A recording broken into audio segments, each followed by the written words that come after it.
Happy new year পালন করা কি জায়েজ?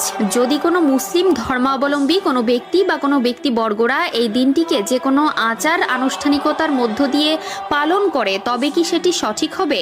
এ সম্পর্কে হাদিসে কি বলা আছে, কি বা বলেছেন প্রিয় নবী সাল্লাল্লাহু আলাইহি ওয়াসাল্লাম? এটি পালন করে মারাত্মক কোনো গুনাহের কাজ করছেন না তো?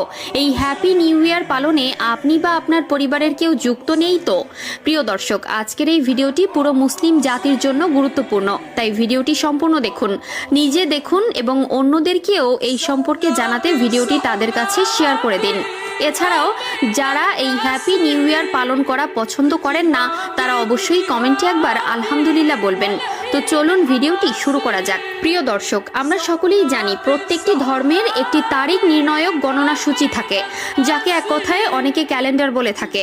প্রতিটি ধর্মের জন্য আলাদা আলাদা এই তারিখ নির্ণায়ক গণনা সূচি থাকলেও বর্তমানে বিশ্বের সকল দেশের মানুষই ইংরেজি ক্যালেন্ডারের উপর ভিত্তি করে তারিখ গণনা করে থাকে।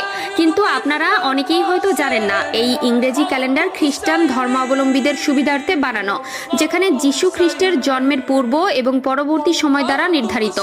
অর্থাৎ এটি খ্রিস্টান ধর্মাবলম্বীদের একটি উৎসব এবং এই উৎসবে যদি কোনো মুসলিম অংশগ্রহণ করে তবে সে সরাসরি শিরকে লিপ্ত হতে পারে।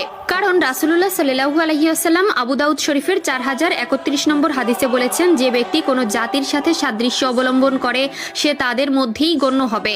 কারণ ইসলাম ধর্মে আল্লাহর উৎসব মাত্র দুইটি, যেটির একটি হলো ঈদুল ফিতর এবং অপরটি ঈদুল আজহা, যে সম্পর্কে রাসূলুল্লাহ সাল্লাল্লাহু আলাইহি ওয়াসাল্লাম সহিহ বুখারীর 952 নম্বর হাদিসে বলেন, প্রত্যেক জাতির নির্দিষ্ট উৎসব আছে এবং এটি আমাদের উৎসব, যা দুটি ঈদে বিভক্ত।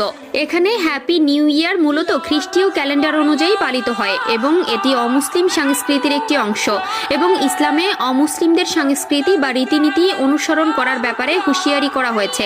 ইসলামে এমন কোনো কাজ চালু করা যা শরীয়তে নেই এবং নবী করিম সাল্লাল্লাহু আলাইহি ওয়াসাল্লাম ও তার সাহাবাদের যুগেও পালন করা হয়নি, সেই সকল কিছুই বেদাত হিসাবে গণ্য হতে পারে।